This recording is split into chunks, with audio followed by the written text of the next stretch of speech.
This is the Timbo Slice Podcast featuring Jordan, episode 10. Well, we tried to get a guest today, but we didn't manage to, so it's back to just me and Jordan this time. So, next podcast, some of you guys better be here. Or else. We're coming for you. How could you stand us up on our 10th anniversary episode of Anniversary? Each episode is an anniversary. It doesn't need to be yearly. It's true. It's episode 10. We're in 2 digits now. Man. Look at that.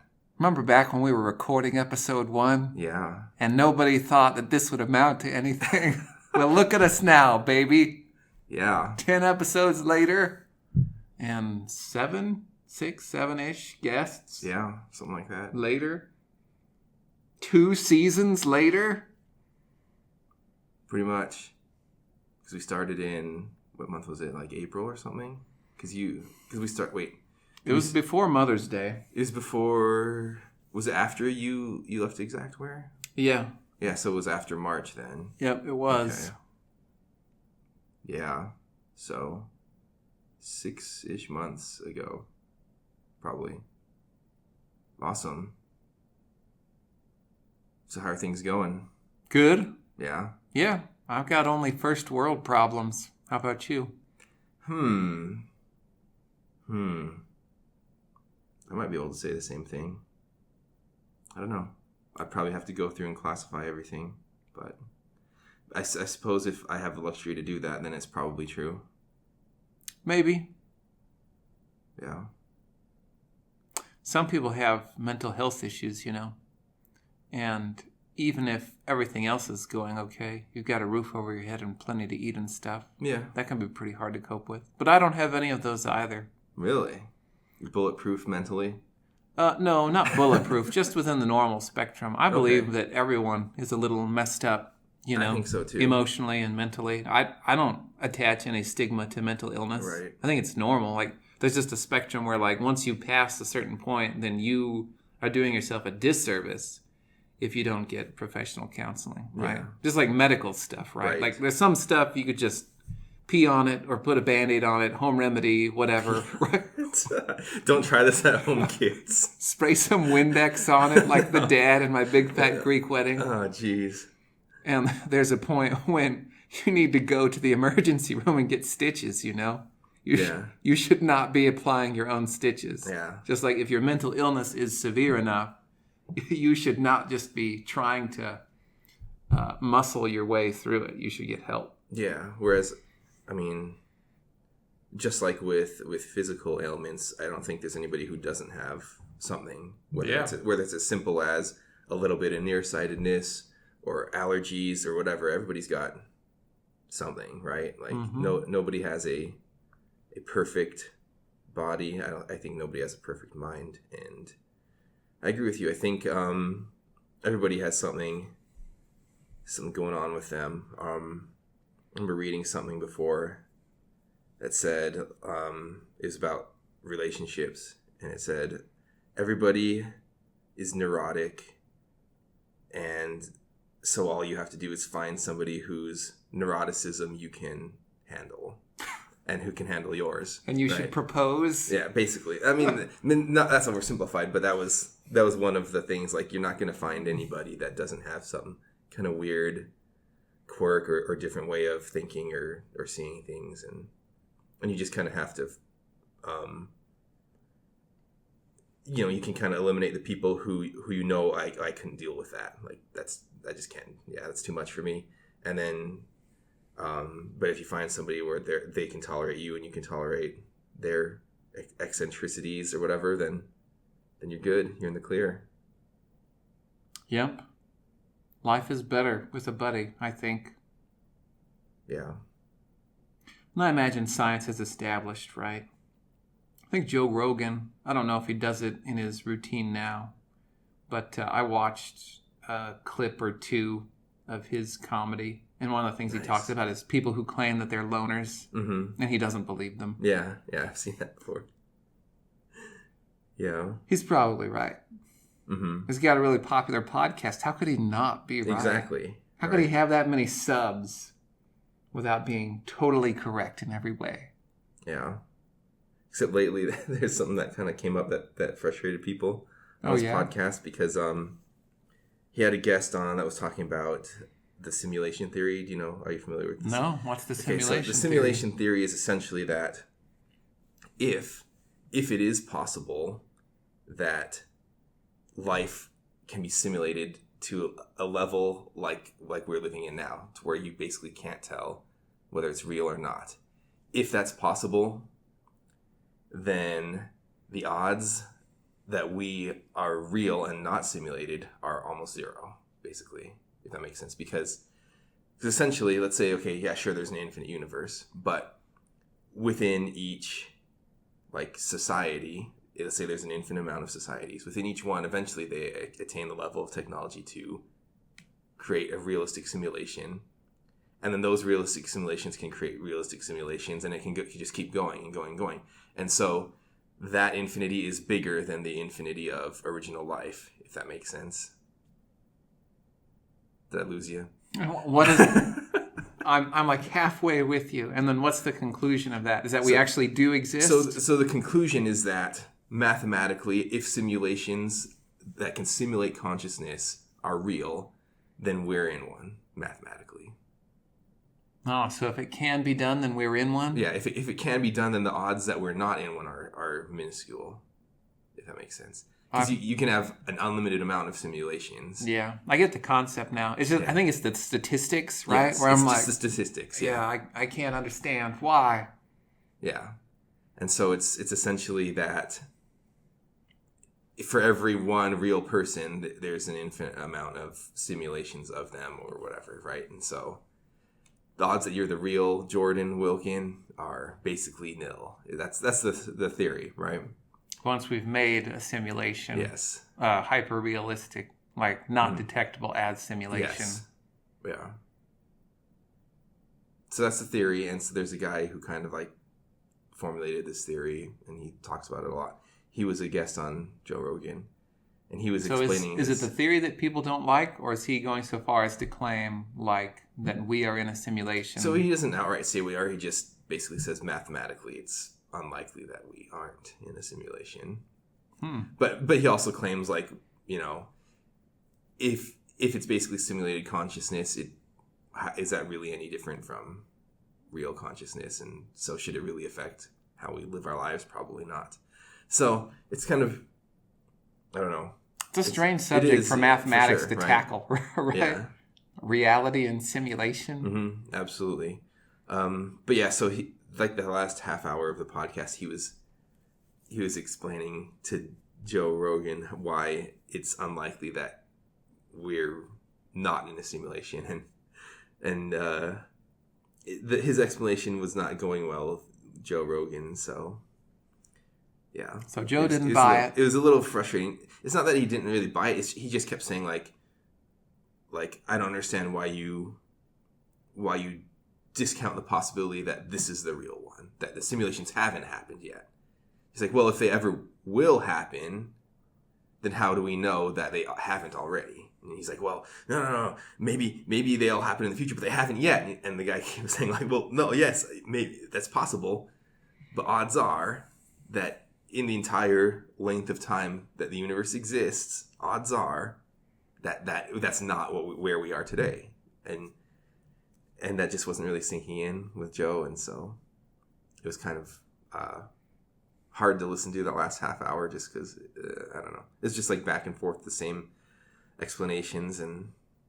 But so yeah, maybe sometimes he isn't always right, Jordan. Not that I disagree with Joe in thinking that. Wait a minute, you think Joe is wrong about the simulation? No. He was wrong to have the math guy No, out. I think he was failing to understand the guy's argument. Oh, okay. That's what I mean. So, yeah. So maybe some of Joe's subs should sub to our show. Yeah. Listen to us instead. Yeah.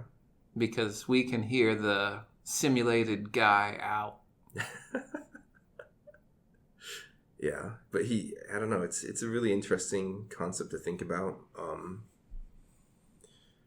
And I don't know, I'm kind of skeptical whether or not it's possible to simulate consciousness and life on that level,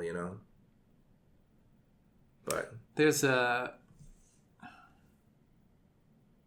I don't know how prominent he is in his field, but he talks well enough to have given a TED Talk.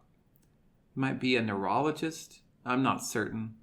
But he studies specifically the connection of consciousness to embodiment, like having a body. Mm-hmm.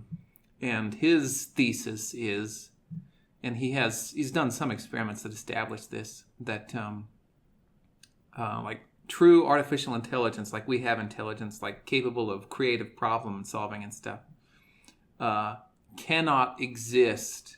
It couldn't exist in a computer. Or I guess it couldn't exist without embodiment. Yes, like without a physical body, like consciousness is not possible, according to him. Yeah. In fact, Jordan Peterson has talked about this very thing before in some of his lectures I listened to, where he says like let's say you see like the handle of a shovel. The only reason why you perceive it as a handle is because you have a hand, and so your mind first sees it as not like a definition or a concept, but as as something that's useful or not. So you see the value. I'm trying to remember what the word is he used, but you see it kind of like as a tool based on your physical form before you really give name or purpose to it. Okay, so it is a purpose. So I think that is the word. You see the purpose of the object. So he says the same thing with like animals. When you see like a lion, you don't think lion first. You think thing that can eat me, and then lion is a classification that comes later. That comes through like rational thought. Whereas like the split second reaction is thing that can kill me or thing that can eat me. And when you see like a handle, it's thing that I can grab or pick up or hold. So, yeah, and he might have cited this guy himself. I don't know. I don't remember if he named names or whatever, but he did definitely talk about how that has been a struggle with artificial intelligence, where at first we tried to define things to an AI, but we were working backwards from how our own minds work, and so it wasn't really catching on. But then once the AI had like you give it like a robot claw arm or whatever, now you can define things as whether or not they can be interacted with by that claw arm, and now all of a sudden like the AI starts to work. So I'll have to put the link to the TED Talk in the description to the video. Yeah, I'll have to listen to it. It sounds fascinating. I think one of his conclusions, so he doesn't go into this, it's not his main point of his talk, is that we shouldn't be afraid of death. And in his opinion, right, his view in connection with his thesis, the end of consciousness that will come with death. That assumes, right, that this physical body is all the body that there is to us. You and I are both religious people. Yeah. But I don't know. Consciousness, it's just, it's really hard to wrap your head around. I don't really feel like I have even like the basic tools of understanding it, so I kind of don't try, right? Mm-hmm. Like if you could teach me the addition or the subtraction, like the fundamental principles of consciousness, I would be more interested in exploring it.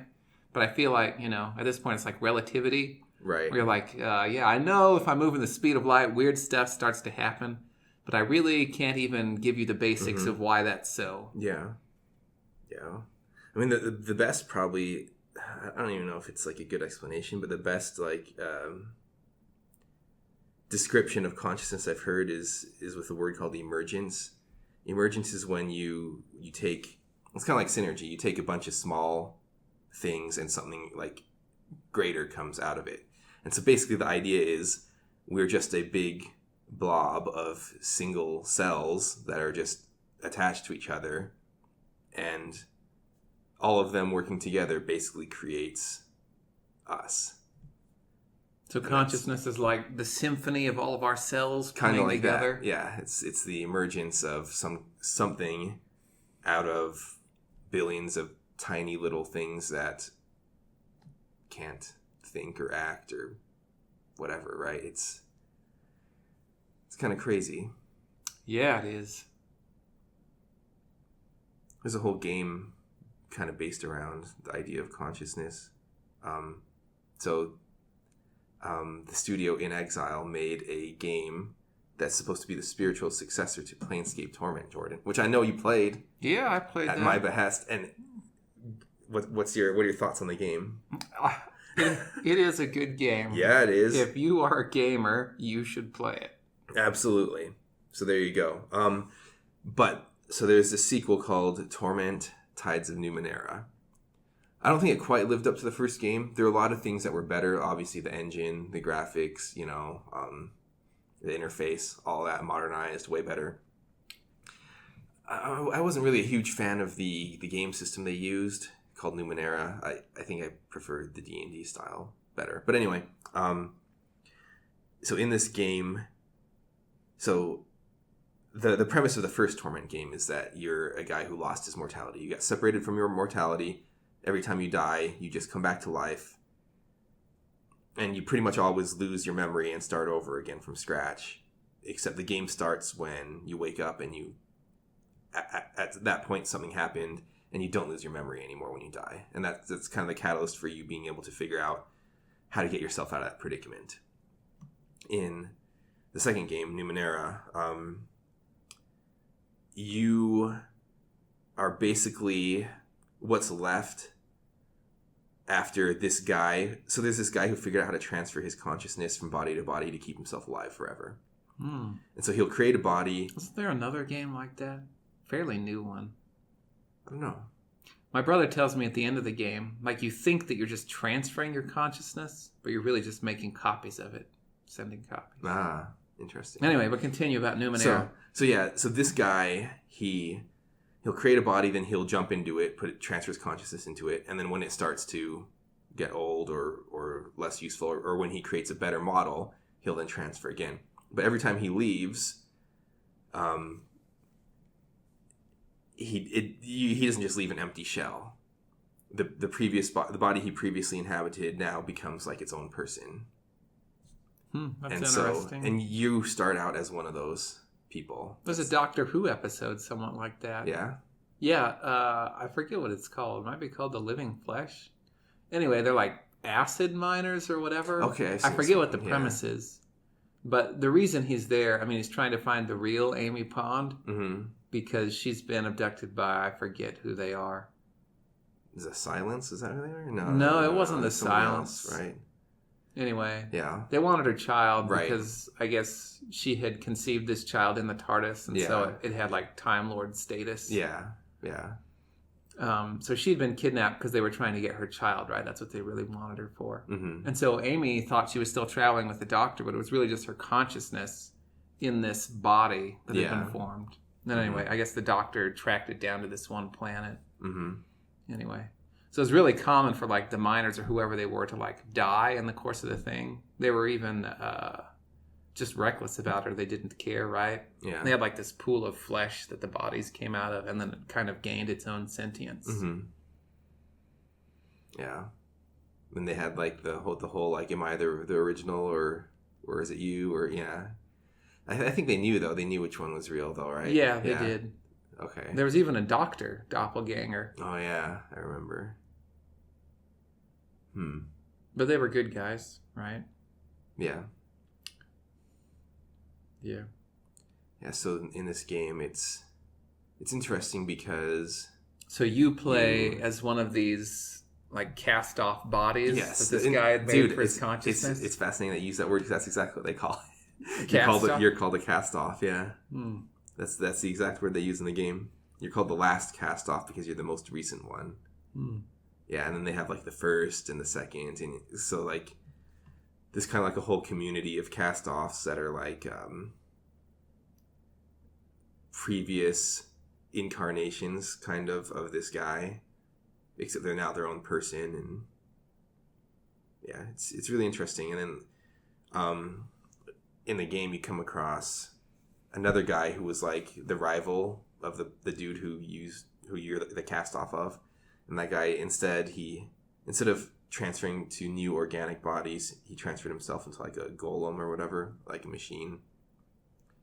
So you can kind of compare and contrast who has it better in a way. But yeah, the main part of the storyline is that there's a cosmic being, kind of like, I'd probably describe it as like a god of entropy almost, that is coming after you to restore the natural order, basically, because you're the guy, can't remember what his name is, but they call him the Changing God. That's right, the Changing God, because he keeps jumping into different bodies, and he's done it for thousands of years. So this cosmic entity is hunting him down to try to destroy him because he's supposed to be dead and he's breaking the natural order. And because you're a cast off of his, you're on the hit list as well. So, but it's a pretty interesting game. It takes place like millions of years in the future. I think it's supposed to be on Earth too. Yeah, like Earth millions of years in the future. But yeah, I liked it. It was a good game. I don't think it was as good as Planescape Torment, but it was definitely a good one. And what was the name of the game again? I know it has Numenera in it. Torment Tides of Numenera. Tides of Numenera. And Numenera is the world that you're Numenera is... So that's the name of the game system, and it's the name of a major theme in the game system. So yeah, like I said, it's the name of the game system, kind of like how D&D is the name of the game system for D&D. But within their system, I think Numenera... Maybe I'm going to get this wrong, but I think I have this right. They are objects from like past civilizations that are so advanced they seem like magic, because there have been so many hyper advanced civilizations in the last 5 million years, whatever, that rose and fell, that there's like stuff all over the place that people don't understand, because you're kind of like at a and it's hard to say. It's like you're not at a super advanced tech level in the society that you're in, but there is a lot of advanced technology around because of the remnants of all the past civilizations, and so it's more advanced than our world, but it's not like Star Wars where you're flying around in hyperspace and spaceships. It's more like, if you went in your backyard and you found a lightsaber, and then I went in my backyard and I found a piece of a shield generator from a Star Destroyer or whatever, and so now, like, we combine that, and now all of a sudden we've got you in a shield generated force field or whatever with a lightsaber running around, and now you're a warrior, and then I pick up some kind of alien blaster gun. Now I'm basically a wizard because I can fire beams of energy, and that's kind of how their world works. Is like there is so much crazy advanced technology that if you can figure out how to use it, you basically have magic powers. It's so hyper advanced, So it's an interesting setting for sure. Yeah. Well, and it kind of exists in other entertainment as well. I mean, it seems like a common trope in movies to have the technology guy who can just madly tap on the computer and make whatever happen, right? Mm-hmm. I mean, he's not branded a wizard, but he might as well be, right? It's not realistic even. Mm-hmm. It just seems that way to people that aren't that familiar with technology. Oh yeah, if you just knew the right keys to push, you could hack into the Pentagon's database. Of course you could. You can hack an alien mothership using a Mac laptop. Like Jeff Goldblum. Of course you could. Have you seen the movie Hackers? No. Dude. Just heard about it. Dude. But it's funny. It is. It's definitely interesting. So yeah, I guess Jeff Goldblum and Will Smith, right, are both also wizards. Yeah. Yep, flying a spaceship and hacking a mothership with a MacBook. Pretty impressive. Or maybe MacBooks are just that awesome. I guess so. Thanks, Steve Jobs. We're not sponsored by Apple, by the way. No. Would we accept sponsorship from Apple? I would accept sponsorship from anybody, Jordan.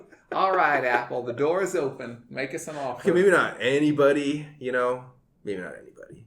But pretty much any legitimate business, though. Yeah, sure. Why not? Right? Why not?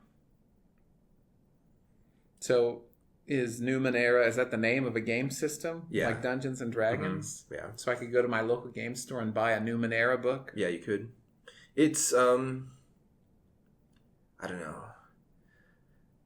I was hoping I would get into the system more, but when I played, maybe it's better in pen and paper, but playing it through in the video game, I just don't think it was as good as D&D. So I'll give you some basics on how it works. So the first interesting thing about it is you create a character using a sentence. So you're supposed to say, I am a adjective, noun, that verbs. You Mad Lib your character? Yes, you do. You do. So you would say something like, I am a murderous rogue that stabs people in the back, or something like that. And that's like the definition of your character. Or I'm a, I don't know, I am a stoic nano. A nano is a technology specialist person that's kind of like a mage that shoots fire or something like that. And then that's like the definition of your character. So now you know what your class is. Now you know what your personality kind of is like because of the adjective. And then now you know what your special ability is. So if you're the backstabbing rogue, your specialty is going to be sneaking around and like getting, sneak attacks on people, right? And then if I'm the guy who shoots fire, then maybe I found some kind of implant that lets me throw fireballs and scorching rays and whatever. And so now like I'm a fire spec wizard essentially. And so your character creation is, like you said, Mad Libs. All right. So, and they give you a bunch of suggestions to work with. So you can create something from scratch if you wanted, but they'll have like a list of adjectives and how they're implemented in the game system. The same with the classes, and then they'll have the all the like the verbs that you can throw in, suggested verbs. So your stats come from your Mad Lib? No. Okay, so after that you get 3 stats. I'm gonna try to remember this. This is tough. So there's kind of like strength, agility, intelligence. I don't remember what they're called, but it's basically power, your physical power, your physical speed, and your mental strength, essentially. So it's kind of like strength, dex, int, basically. I don't remember what they call them though. Intellect, maybe. I don't know. But anyway, so you have those 3 stats, and they're a resource pool.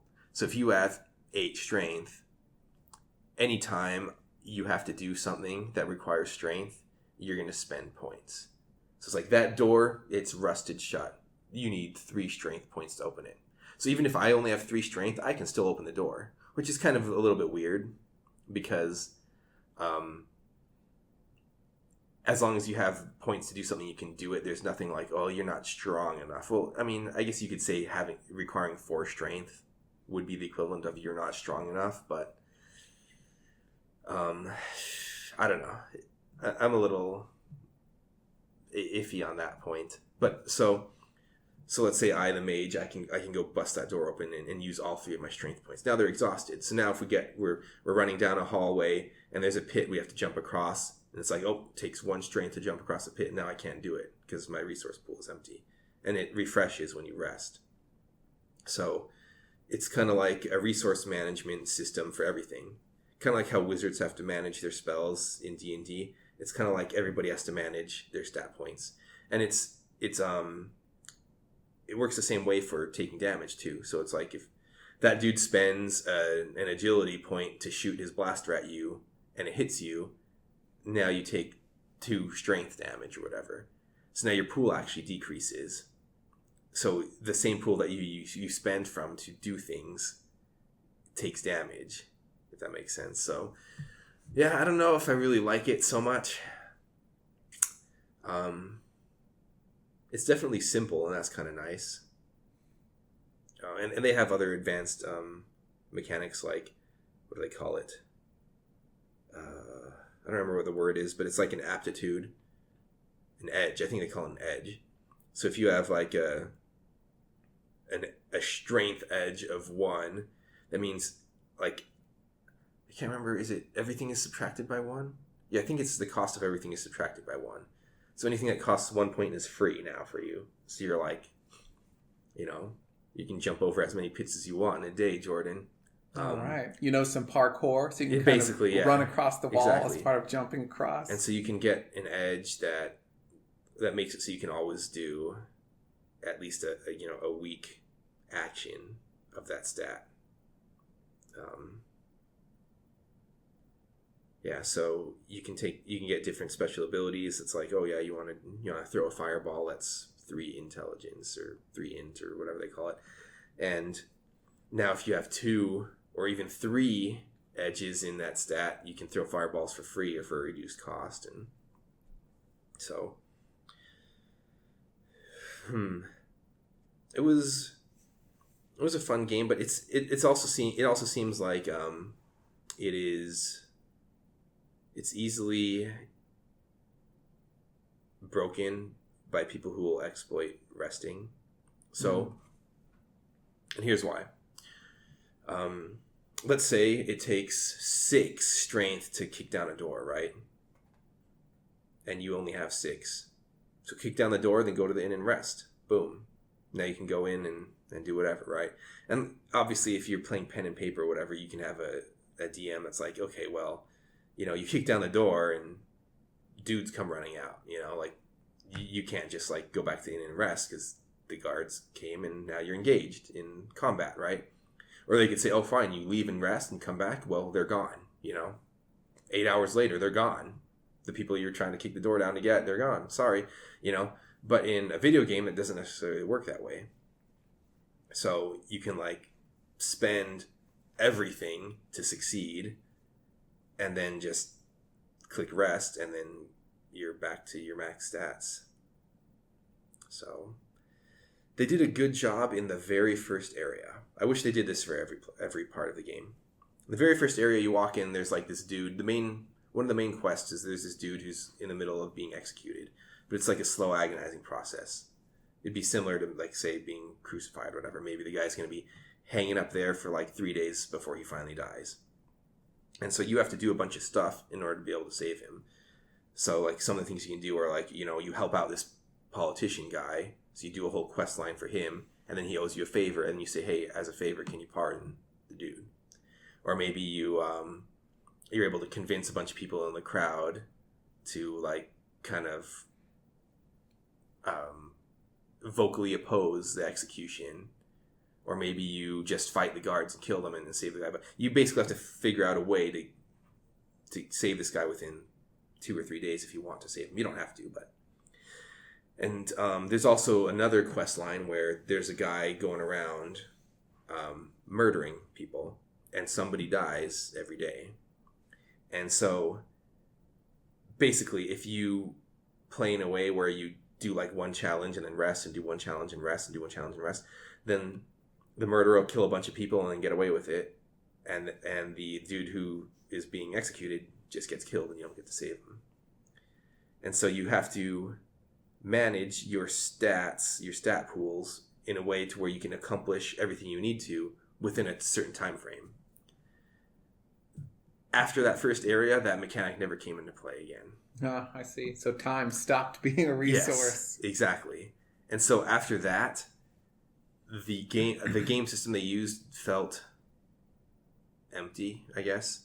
Because it was now at the point where you can say, okay, I kicked down the door, spent all my might. Okay, I'm going to rest. Okay, now everything's back. Oh, here's an encounter. We kill everything, fight. Boom, done. Won the fight. Rest. Okay, now we walk up to the control panel that's in the center of the room, and I spend all my intellect figuring out how to use it. Okay, rest. And you can just keep going like that. And so the only thing that's ever a limiting factor is anything that requires more than your pool can handle in one go, So, oh yeah, because I forgot to mention, it's not just that, like, you need, let's say, 3 strength to kick down the door. It's if you spend 1 point, you have a 40% chance of it working. You spend 2, it's 60%. Spend 3, it's 80%. Spend 4, it's 100%. So you could say, oh, I'm only going to spend 2, 60%. And you kick the door and it doesn't, you crumple it, but it doesn't open. So now it's, you can't get through it. It's gone. You failed. Over, right? So it's like, well, if I have to convince some dude in an important conversation, or I have to climb up something that if I fail I'm gonna die or whatever. It's like, yeah, I'm gonna spend enough points so that I have a 100% chance. And so there's some resource management there, right? It's like, how risky do I want to be? How conservative do I want to be with my resource pool? But yeah, there's no reason to not just like 100% everything and just rest right after the first area, you know. So anyway, was that the only Newman era video game? Yes, Torment, that I know of. First and last. First and last. How was it critically received? The game, that's a good question. I don't think it got great reviews. I think they were just good. Like, maybe probably something like, if I had to guess, it probably got like a 7 out of 10, maybe lower. I don't know. I'd have to look at it again, but not well enough for more to be made. The problem is they. I think the game would have done better if they didn't try to say it was the spiritual successor to Torment. You know what I mean? Because like, now people are comparing it to its like, handsome older right. brother. It's like, here's a game that was a masterpiece and yet had many flaws. Yeah. But you don't remember those flaws because the game came out in 1999. So most people who say, oh, I love that game, are kind of viewing it through nostalgia glasses. Me included, probably, right? Like, I haven't replayed it. So, I mean, I played it once. Yeah. And if I went back to replay it, I'd probably be like, man, this combat sucks. Or, man, why, this character system sucks. Or, man, they really shoehorn you into having to max wisdom and int. So you get wrecked as starting out as a fighter because you can't even fight. And, there are a lot of flaws with it, sure. But you're basically putting yourself up against this game that's kind of on a pedestal, It's old enough that people have forgotten a lot about the flaws. It's viewed through nostalgia glasses. And it was exceptional at what it did well. And it was a commercial failure. So Planescape was? Yeah. That's interesting. It's a commercial failure. And so number one, you can't make it too much of a successor to Planescape if you want to make money, right? Like you got to do things differently. You have to try to be more appealing to a wider audience base, right? And that's always tricky because when you have like a really hardcore rabid fan base, you might call it, but you're trying to expand that fan base, it's hard to appeal to more people without alienating the original fan base, right? I would say. Yeah. And so I think that they in a way, they kind of put themselves in a tough spot where they're trying to almost ride the coattails of a really cult classic game into mainstream success. Right. And that's a difficult formula to pull off, number one, And then number two, like I said, the fact that it's kind of on a pedestal in people's minds means that you're not going to live up to it. It's probably impossible to live up to the level of Planescape Torment in people's minds, in the minds of the fans, of the people who played it, right? So you're already kind of setting yourself up for failure with those two things. So I think they probably would have done better if they didn't. It's hard to say, though. They probably wouldn't have had as much Kickstarter success, but they might have had a better overall. The audience might have had a better overall impression if they weren't comparing it to Planescape Torment. I remember the world of Planescape Torment just being packed with interesting stuff. The whole world was interesting. Mm-hmm. And then you'd get mazed, and that was interesting too, right? Mazed. So you tried to pray to the Lady of Pain then. That's how you get mazed. I guess. I don't remember that part. Mm-hmm. I just remember being in the maze and not knowing why I was there, but it was interesting. Yeah. Right? because I was wandering around kind of like this really messy, urban, dirty, dangerous, violent city. Mm-hmm. And now I'm in some hedge maze or whatever. I mean, it was just pits, right? But it was all green. Yeah. All the platforms were green. Yeah, the whole world was super interesting. Mm-hmm. The funny thing about that is that's actually a spell that you can cast on enemies. Maze. You can maze them? It's a level, I want to say, it's a level 8 wizard spell? So wait, imprisonment I think is level 9. That's different. Maze, maybe maze is lower. Maybe it's like level 6 or 7. I have a feeling it's 8 though. But anyway, you cast maze on somebody and they get instantly transported to a pocket dimension that's just a maze, and they're in there until they can find the exit. And so typically, like, you can cast that game in Baldur's Gate that spell in Baldur's Gate, for example.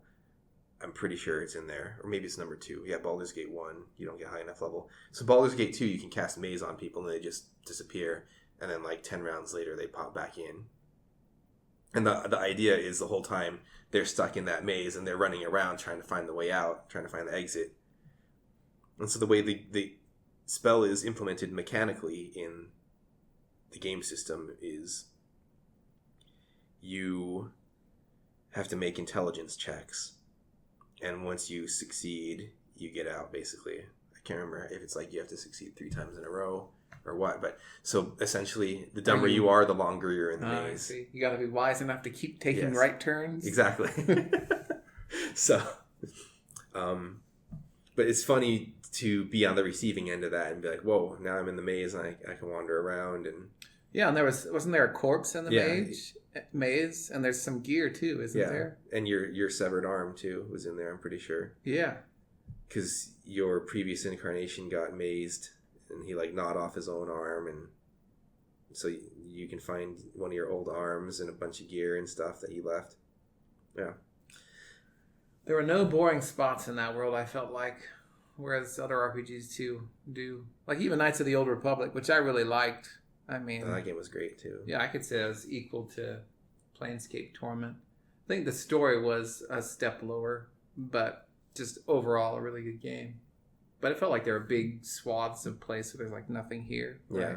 Like you're just going from one point to another. Yeah. One interesting spot to another interesting spot. Yeah, with a bunch of stuff to kill in between. Yeah, whereas in Planescape, like everywhere, right? Mm-hmm. Like there were no just giant spaces that you were running through. Yeah. Yeah, you could go into like a building and there's like 12 people in there and you can have a conversation with like everybody in there basically. Yeah. Yeah. Interesting stuff to do everywhere. Very dense game, yeah.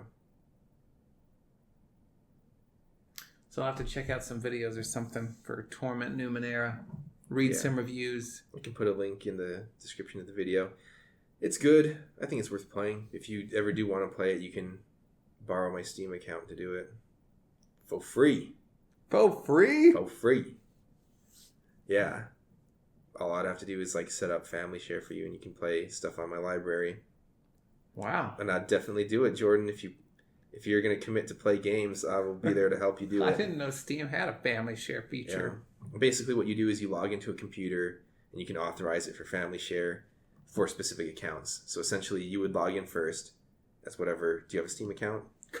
Yeah, I've got a Steam account. You better have a Steam account. Who doesn't have a Steam account? We're not friends on Steam. What the heck? Because you haven't friended me yet. Shh, I don't even know what your name is. It's your fault. Jordan Wilkins. My handle everywhere.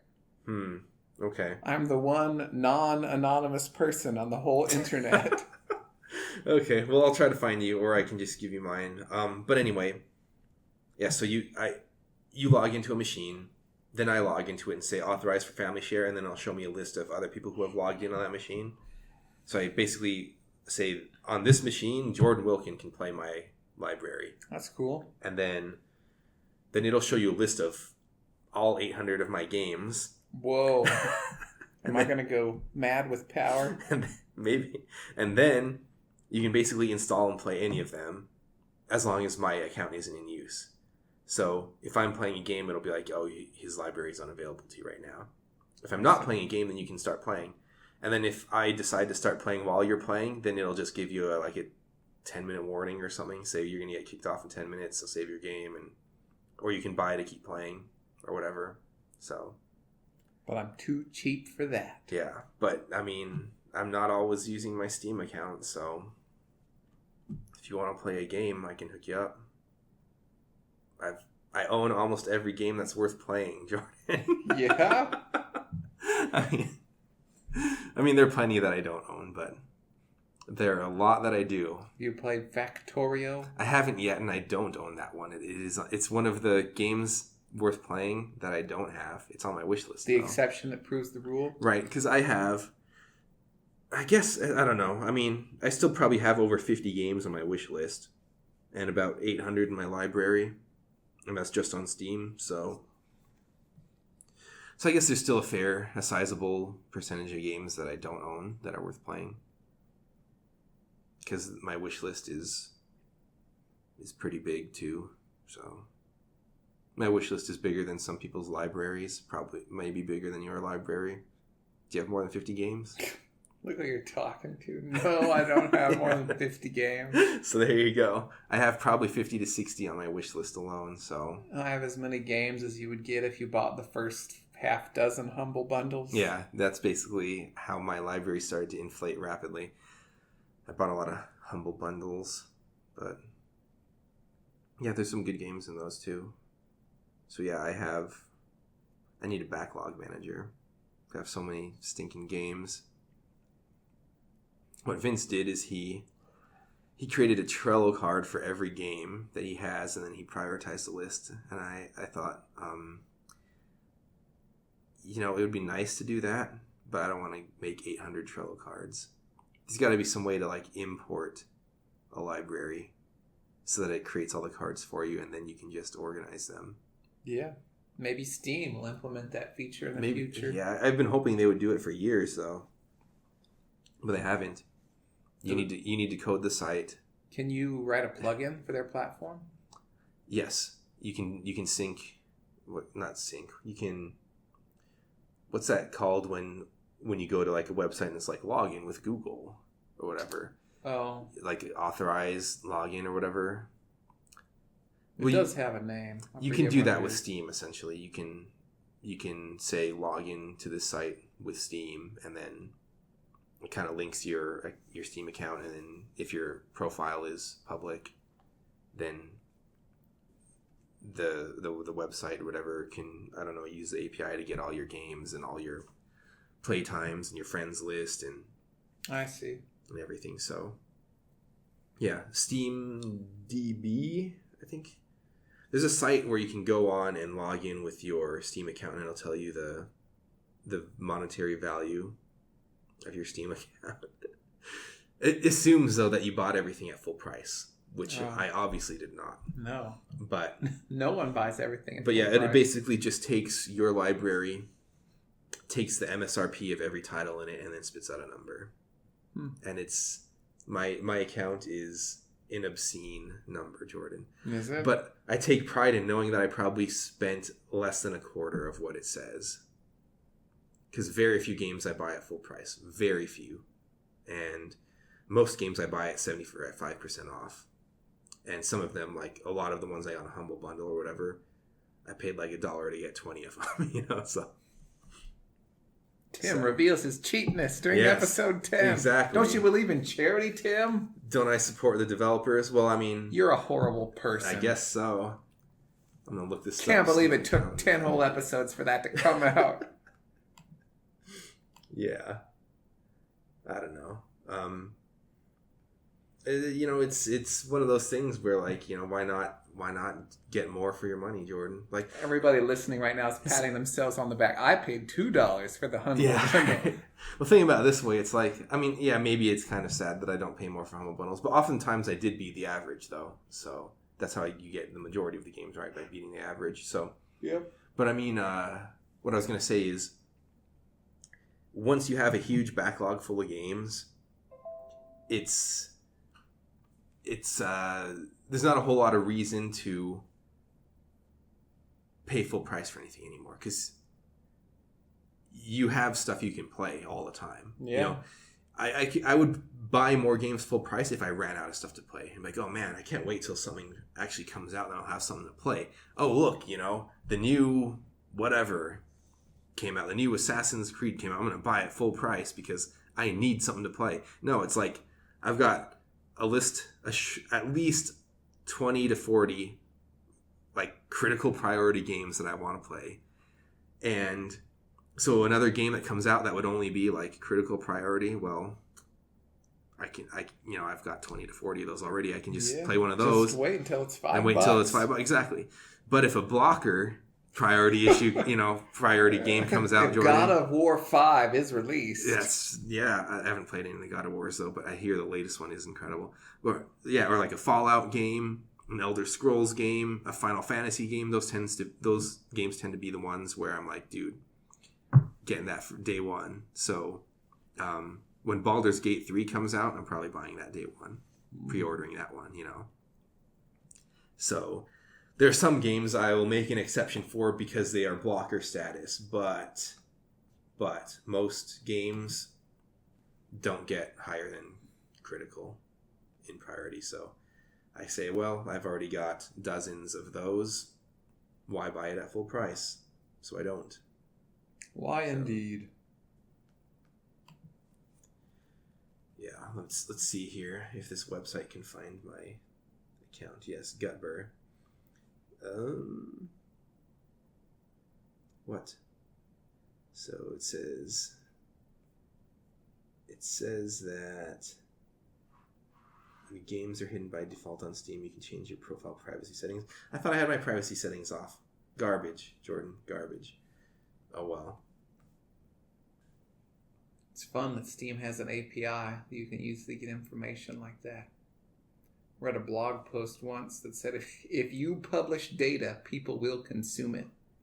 It's talking about API flavored data, like being able to get your hours played and all your games and what the full retail price would be. Yeah. I think the guy that wrote it made a Pokemon API. And, it was just a pet project that he did for fun because there wasn't one. Like, I think what you'd have to do is go out and just scrape all the Pokemon websites to get data on the Pokemon. So he made a full, JSON REST API for Pokemon data. I think the first week, like really quick, his server got overwhelmed with people making requests to his Pokemon API. Yeah. Which is fun. Because, of course, no one has a real need for Pokemon API. Yeah, it is interesting, though, But it's data, and it's available, so people want it. Mm-hmm. Yeah, it's not surprising to me that people find that stuff interesting. Yeah, we love information, right? Wear Fitbits. Our video games track how much we're playing them. Yeah. Was Vince talking about his played time on WoW on the podcast? Yeah, before? Last time. Yeah. More than a year. More than a year of time logged in. 300 days of, Yeah. 300 times 24 hours of playing WoW. Yeah. Oh. Man. That's a lot.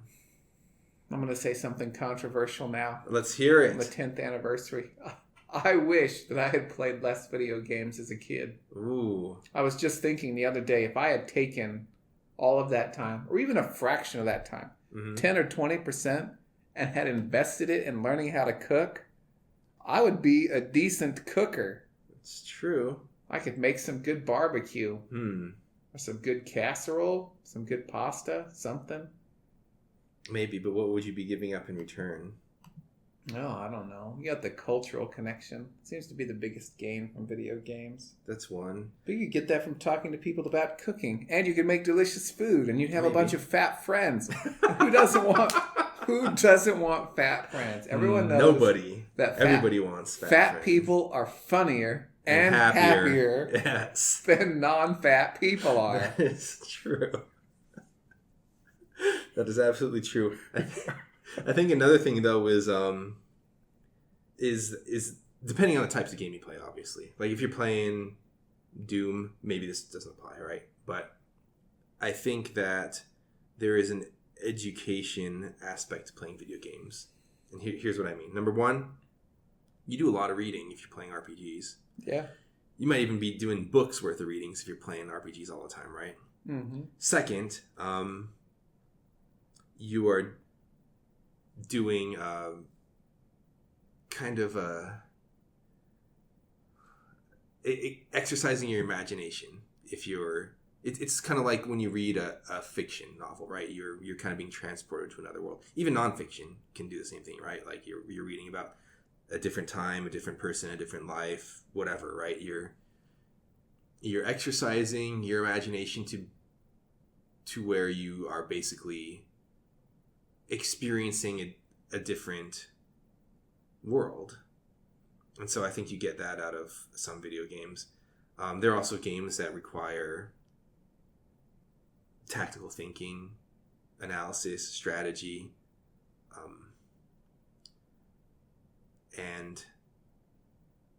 and some of them also require creativity. Like for example, Minecraft, finding ways to build things, creating stuff. There are cooperative video games that require teamwork and that can build relationships. I don't know. I think there's a lot of redeeming qualities, Jordan, that perhaps... It's funny that you're defending video games because I'm not on the offensive. I know I'm not suggesting that you are. It's just I'm just saying that cooking is not all it's cracked up to be. I'm not saying that at all. I love cooking too. I'm saying that it's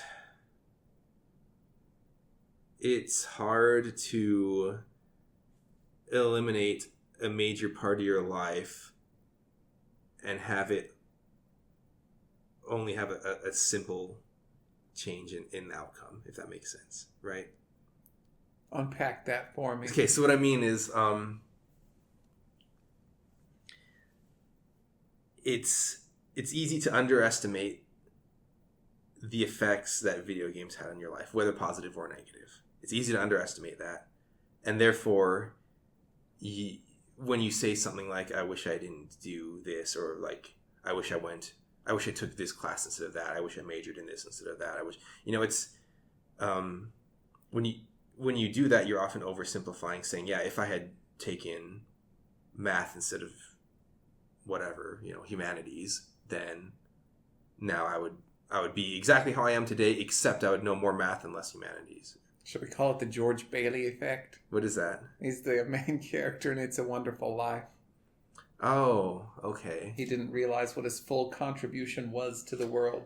Yeah, I mean, maybe it's like even when you make a mistake or do something that you regret, there are things that come out of it that may be desirable. Oh, yeah. For example, let's say you decide that you majored in the wrong major. Mm-hmm. But maybe you wouldn't have met your wife if you didn't. Yeah. Or maybe you wouldn't have made certain friends, or maybe you wouldn't have gotten a job at a certain place. And you know what I mean? It's the idea is kind of like, especially the further you go back. The further you go back, the greater effect a small tweak has on the present or the future, if that makes sense. Yeah. Maybe you call it the butterfly effect, maybe chaos theory, back to Dr. Ian Malcolm, right? It's hard to deliberately change one thing and achieve the specific outcome that you are expecting. Does that make sense? That's all I'm trying to say.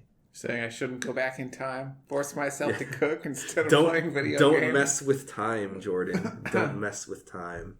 Nothing good can come of it. But, yeah, I don't know. I mean, maybe it would have been better. Because there obviously is a It would have been better. Because I eat all the time, Tim. Because there's obviously a hierarchy of choices, Because if you take that philosophy to an extreme, you can say, whatever I did shouldn't have changed. I shouldn't try to choose what is great rather than what is good.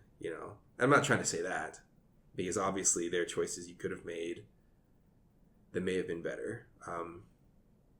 But I think it's just a complicated subject, because there are pros and cons to pretty much everything. There sure are. And there are, unintended or unforeseen consequences to knowing how to actions. And maybe, I don't know. I mean, maybe if you, instead of playing video games, had been cooking, you could have killed yourself in a kitchen accident, Jordan. I sure could have. You never know, right? We started a fire. Well, I say we, my family, started a grease fire in our kitchen once. Yeah. When it was either my brother or I, one of us, finally beat the egg villain, Eggo, in Super Mario Brothers 2. We called our mom in to see. We'd struggled with that for a long time. She was cooking something. It started a fire in the kitchen. Nice. Yeah. Either my dad or my mom tried to smother it with one of my little brother's polyester blankets. Oh, no. And it melted. Oh, no.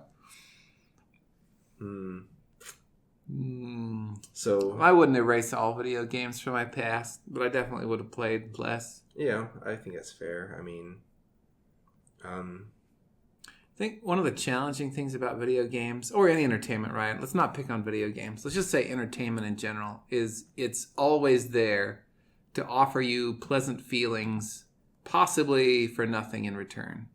I mean, possibly the whole exchange between you and the vendor of that entertainment is they don't really have a message, right? It's all a financial thing. It's a commercial thing. This is just another sequel in the franchise. There's not anything creative. There's nothing being said really in this one. It's just another clone of what's been done before because you bought the last one, so they know you're going to buy this one. Mm-hmm. It's just kind of iterative, right? It's not revolutionary, typically. Yeah, it's just something that attracts you. It's some shiny, right? Some momentary distraction. Like, I play lots of tabletop. Yeah, I'll say I play lots of tabletop games now. And I wouldn't say there's like tons of redeeming value out of those. Like, there's the social aspect, right? You can have that in video games too. But thing I like about them is like there's not an endless backlog of compelling tabletop games to play. And you are in person too. There's something to be said for that, right? You're sitting around the same table. You can see each other. You can eat food together. Yeah. I don't really get that through video games. Maybe it's just electronic content is too easy, and so I think it's easy to go to. It's kind of like a junk food, right? Like there's nothing wrong with chocolate pie, chocolate cake, chocolate candy bars, any of that stuff. It's just wrong if that becomes like a go-to, right? Yeah, you can definitely overdo it, and you need balance in your life for sure. Or that's the first thing you think about. Yeah. Speaking of balance in life, what do you think of this?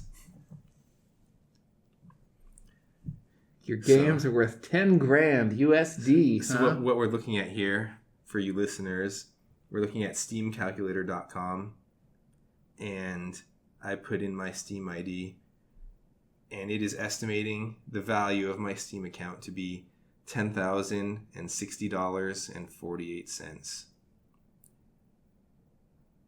Pretty good. 7 Days to Die is your most expensive in the top 5 I can see. Is that one any good? It's pretty good, but it's alphabetical order, so. Oh, I see. Just the numbery titles are on the top. Yeah. I'm sure there are plenty in here that are flagged as 60. Assassin's Creed Origins is flagged as 60. Scrolling down here. BioShock Infinite is only flagged as 30, huh? Interesting. I wonder how they decide how to value it. Maybe that's just how much it is on the store right now. But it'd probably be more accurate if they knew when you acquired the game and what the price was at that time. But yeah. I mean, obviously it'd be even more accurate if they could tell that there was a sale at that time. And I'm pretty sure SteamDB knows, but yeah, there are ways to acquire the game outside of Steam, though, like through a retail key or whatever, so Dark Souls 3 is showing as $59. I got that as part of a Humble Monthly though for $12. But yeah, so there you have it, Jordan. $10,000 worth of games. Or so. And knowing what your Steam library is worth, priceless. Yes, right. Yeah. But yeah, I'm certain I have not spent even half of that amount of money on those games. I have not even spent $5,000 for those games. So I'd say probably a fair estimate would be a fourth, maybe. Because there are a lot of games where I got them super cheap, practically free, through like the Humble Bundle store or whatever. And there are a few I paid full price for. Some I even paid half price for. But I'd say most of them I get like 75% off. So it's probably a good estimate to say around a fourth of that. So I've probably spent $2,500 on all those games. But I joined Steam in 2004. Yeah. So 15 years. It's not a lot of money. $2,500 on hobbies in 15 years. That's not very much. A AAA title is $60, right? Or have they made it to 70 now? It's 60 still. Still 60, right? And a cutting edge console is what, $300 to $400? Yeah. For the latest greatest console. Yeah. So $2,500 is not a lot of money to spend on video games. No, it's not. I wouldn't even say on tabletop games, unless that's what you spent in a weekend or one year, right? Right, yeah. But since 2004, that's 15 years, sir. That's, yeah. So $2,500 in 15 years is like, what? I can't even do the math. I don't know. It's not very much a year. For just pennies a day, you could have an awesome Steam library. You could simplify it down to 10 years, and then it would be $250, and then take another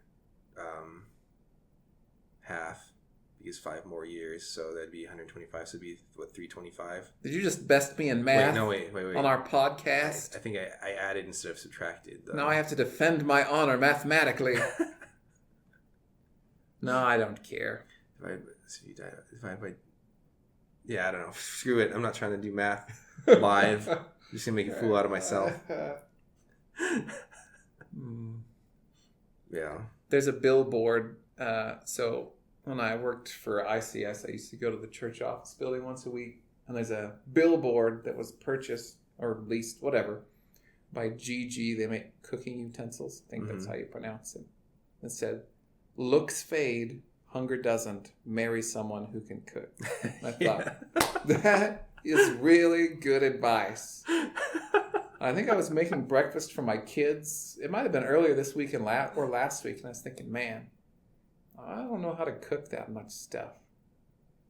What if I could? No one has his friends is the man with many cheeses. No one has as many friends. Yeah, it's the man with many I read cheeses. that on a sign at your desk, but I think a close second or maybe third would be the man that knows how to cook real good.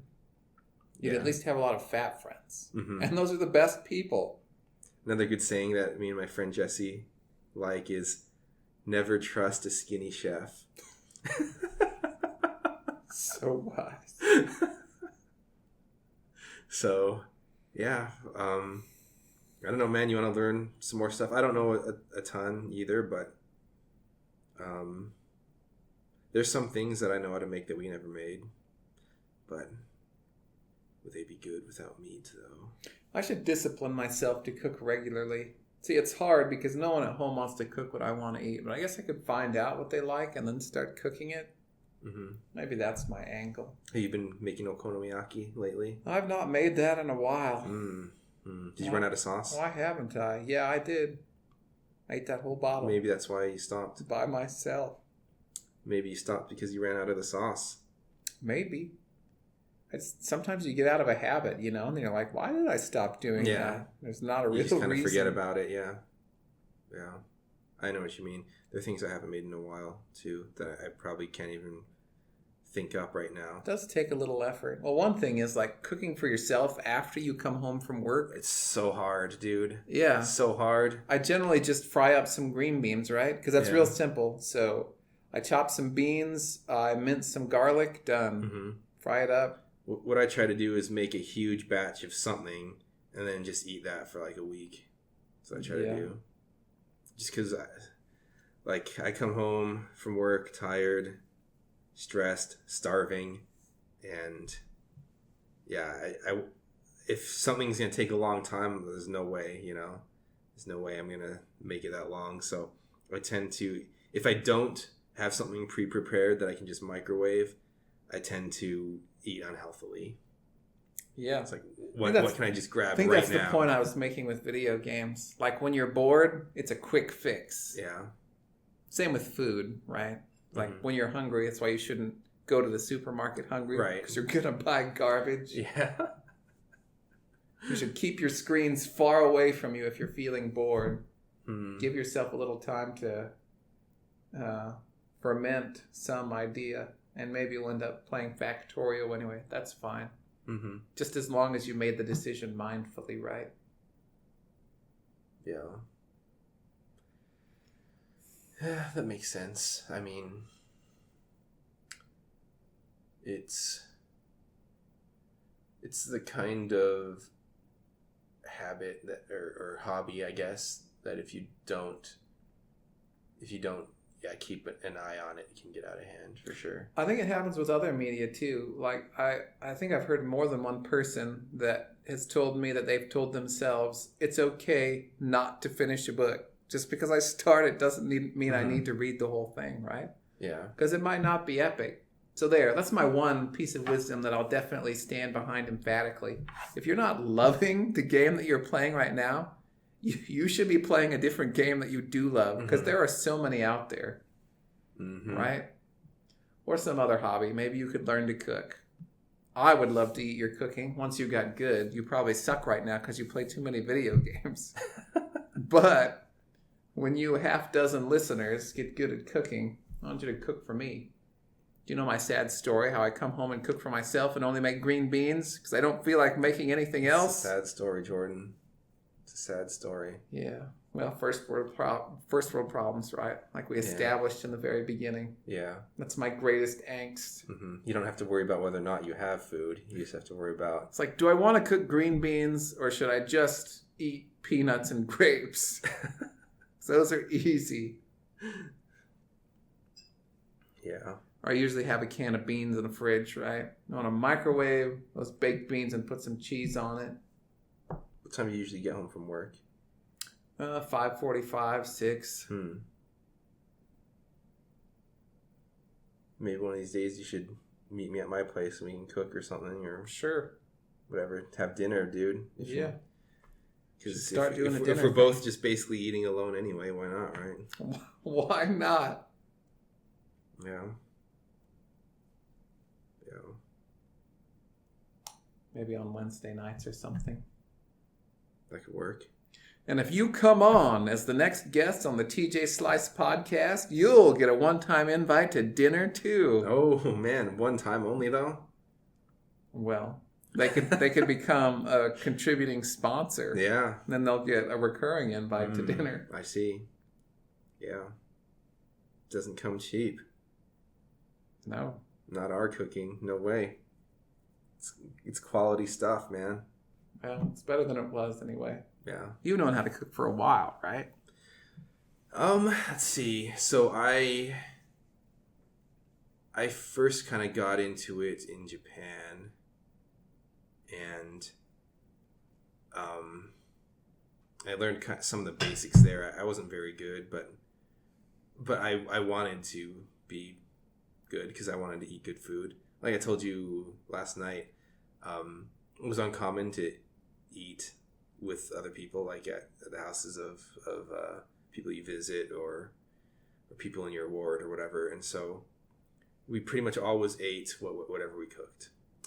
And there were plenty of people that I served with who didn't know how to make decent food and didn't care. But I was not one of those people, Jordan. Good for you. At first, maybe I didn't know how to make decent food, but I certainly cared. And I wanted to learn, and I wanted to make stuff that was good. And there's some things that I got pretty good at, by the time my 2 years was up.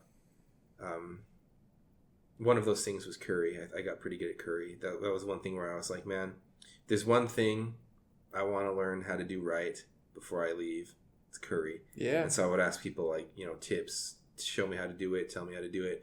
What, how could this be improved? What am I doing wrong if this is the problem I'm having? And so I got pretty good at that. And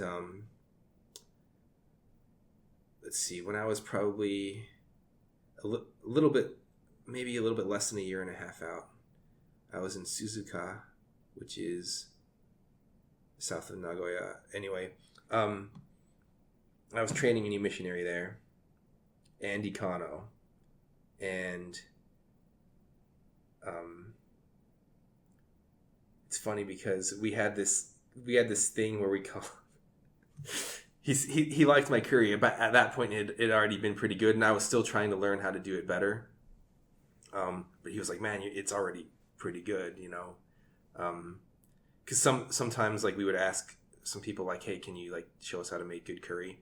And they'd like make it for us, and he'd be like, "Yours is already better than this." I'm like, "Oh, it's a pretty good compliment." But anyway, was he an American? He was American, yeah. Yeah, so he doesn't really know. Yeah, but he was half. I don't know if he's half Japanese, but did his parents make authentic food? I don't know. Growing up? I don't know, but probably not. Maybe not. But anyway, he probably wouldn't have eaten it. He's like my kids. It's possible, right? Yeah. But I cook for one. He liked it, and our thing used to be that we used to say that my curry wasn't the best in the world. It was just a tribute. Do you know the Tenacious D song? Yeah. Yes. Tribute. Play the best song in the world. Yes. So your soul. So we had a running joke where whenever we'd make curry, we'd always say, "This isn't the best curry in the world. It's just a tribute." And we lived with Brazilian missionaries too, and so they were in the same apartment with us, and we would always like joke around with them and stuff when we were having meals or whatever, and they would always like roll their eyes at us when we would get into this mood, but we'd be like, "Hey, we were on our way back from knocking doors, and somebody told us, 'Hey, if you don't make the best curry in the world,'" we'd go like the whole joke. I don't know if they were familiar with the song even, so like they probably thought we were crazy, but we're like, "Yeah, somebody told us if you don't make the best curry in the world, they'll take our souls." And so we did. And so we're trying to replicate it here in the kitchen, but we can't. It was a one-time thing. So this isn't the best curry in the world. It's just a tribute. We forgot how to make the best curry in the world. And the other missionaries in the apartment are like, "What are you guys talking about, you psycho?" But we used to have a good time making that joke whenever we made curry in our apartment. It was fun. So we used to call it tribute curry because it was a tribute to the best curry in the world. But yeah, Tenacious D, good stuff. Sounds like fun. Yeah. There was no need to cook in the Philippines. I did learn a little bit there. Mm-hmm. But if you could eat vegetables, which not every 20-something American can do, and there were about half of the missionary force was Filipino, right? Then you could get a good meal for 25 to 50 cents. Jeez. Dude. I mean, that's just a match of the economy and all the little micro businesses they have. Yeah. Like, yeah, on any given street, there are 2 little restaurants, which aren't really restaurants, right? Like there's maybe a stool that you can sit on while you eat there. Yeah. But they'll make 2 dishes every day at lunchtime. Nice. One with meat, one just with vegetables. Because if you want to eat meat, it's going to be 50 cents to $1 per meal. Oh, snap. So, probably still worth it, though. Yeah. It was good stuff. I don't think I ever had... So there was never any poor execution. There were things that I didn't really care for. Like they make like a blood stew kind of thing. Mm-hmm. They'd cook the animal's intestines in the blood. I don't like blood food. Yeah. There's too much iron. Yeah. I don't like the irony taste. But it was well done, right? Mm-hmm. So if I had liked the flavors, I would have loved it. Yeah. But I don't care for blood dishes. I can see that. I don't know that I've had any. Like blood sausage or whatever. It's irony tasting. Yeah, I imagine. But so my big, I don't don't know if I'd call it a regret, but I wish that I had internet access in Japan, because essentially the majority of the time it was me and another American in an apartment trying to learn how to cook. And maybe there was a cookbook in there, maybe if we were lucky. So we had no internet for ideas or recipes or whatever, you know. So we'd go into a grocery store and see a bunch of stuff we've never used before, and we had no idea what to do with it. And I really wish we had some kind of, I don't know, information source that could say, hey, you know what that is? That's this kind of fish, or that's this kind of plant, or this kind of seaweed, or whatever. And here are some of the dishes that's used in, and here's how you do it. And we didn't have that, so we just kind of, we would sometimes try to recreate things we had at restaurants or that we saw other people make or whatnot. But there's just so much that we didn't know. We just didn't have very much access to information. So most of the time we were just winging it or redoing the same 12 things that we knew how to do over and over again. So that's kind of how I got started. After that, I came back to the States, went to school, BYU, and I just tried to keep going. You know, I was cooking all my own food as a poor student, so I always like to eat food that's good, and the best way to ensure that you can do that is to learn how to make food that's good. That's right. So one thing that's constant, right? You will need to eat. Yeah. And so while I was in undergrad, I took a cooking class from BYU. Can't remember what they called it. Food prep or something. But I took that class and it was great. I liked it. Learned a lot and got a lot of different cooking experiences. Like you'd come in one day and they're like, today we're going to fry stuff. Next day we're going to bake. Day after that, we're going to do whatever, right? And so you just kind of got a basic foundation, and it gave you something to build on. So I like that class. I still have the apron that I wore in that class. It was good. I recommend it. Learn how to cook, people. Stop eating garbage. Yeah. Maybe we could get Michelle Obama on the show. Oh, yeah? Well, that was part of her platform, I think, when she was First Lady. Food deserts was one of the ideas. There are places where you can't get good food. So she wanted to fix that somehow. Interesting. So yeah, we're anti-food desert too, Michelle Obama. Come on our show. Or sponsor us. Either one. Yeah, just sponsor us. How are we doing for time? Looks like it's 1:40. So let's see. Yeah, if we want to have plenty of time for lunch, then we can wrap it up. All right. It's up to you. Yeah. I think we should wrap it up. Well, all right. Well, was it a good 10th anniversary for you? I think it was good. I mean, we talked about video games and cooking, which are two of my favorite things. Yeah. We talked about consciousness, pen and paper role-playing game systems. What else did we talk about? I don't know. But you definitely committed to playing Tides of Numenera.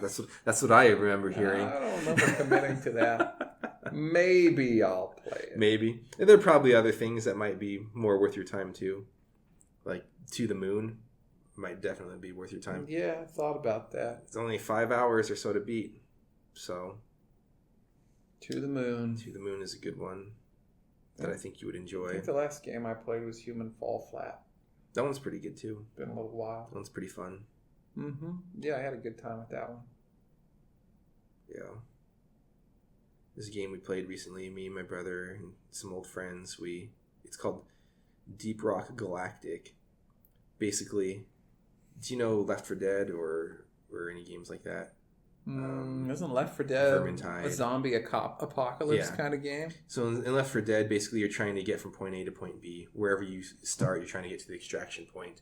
and in between you and the extraction point are a bunch of zombies that are getting in the way and whatnot. Apparently, my crazy friend hasn't heard about the food chain. That's right. Your food. Yep. So zombies are just doing the American thing, getting the meat. And so the Deep Rock Galactic game is kind of like a mixture of that and maybe even like Minecraft or something. So basically, you play as dwarves that are launched into an asteroid on a mining mission, and there are these like insect creatures all over the place that come in swarms and try to kill you. And so you're trying to get in, complete the mission, and then make it to the extraction point before you die. And it's co-op, so you can like help each other. If somebody goes down, you have to go revive them. And it's pretty interesting. It has destructible environments. You can drill through walls, mine ore, create platforms, stuff like that. It's pretty fun. But yeah, the funny part though is that you're playing as dwarves, and there's this button you can press that makes you like yell stuff at your teammates. You yell funny things that dwarves would say, like one of the main things you say is rock and stone. So you like raise your mining pick and say rock and stone, and then the other guy will push the same button and he'll raise his mining pick back at you and say rock and stone, brother. And they'll just say ridiculous stuff like by the beard. Yeah, Jordan. All right. I don't know if you're into dwarves like I am, but I like dwarves. I don't think I'm as much into them as you are. I think your spirit animal is a dwarf. Maybe so. It's funny because I was playing that, like the first time I played it, I was playing with some of my friends who had already played a few games. So they kind of knew how it went, and I was like really new, just getting oriented. And I started doing some stuff that was, I guess, pretty helpful. And my friend's brother, he's like, dude, how you already doing that? You're an expert dwarf. And my response to him, Jordan, was, well, I've been a dwarf half my life. So yeah, I already have the being a dwarf part down. So anyway, it's pretty fun. It's an early access, kind of a shallow game, not a whole lot of substance to it yet, but we had fun doing it. Anyway, I guess any parting words before we wrap up episode 10? Game less, cook more. Game less, but cook more. Don't stop gaming. Yeah. Words of wisdom right there. Okay. You won't be sorry. 10 years from now, you will thank me that you're really good at cooking. Yeah. And you won't even remember what you were playing 10 years ago. Maybe not. Or maybe you'll have another 300 days played on World of Warcraft. Maybe you will. You should regret that, though. Yeah, perhaps so. Yeah. Anyway, thanks for listening to our 2-digit episode. Our first major milestone, maybe. Yeah. Maybe our first milestone was getting a guest. But this is at least our second major milestone. So thanks for sticking with us. We hope you enjoyed the conversation. We'll catch you next time.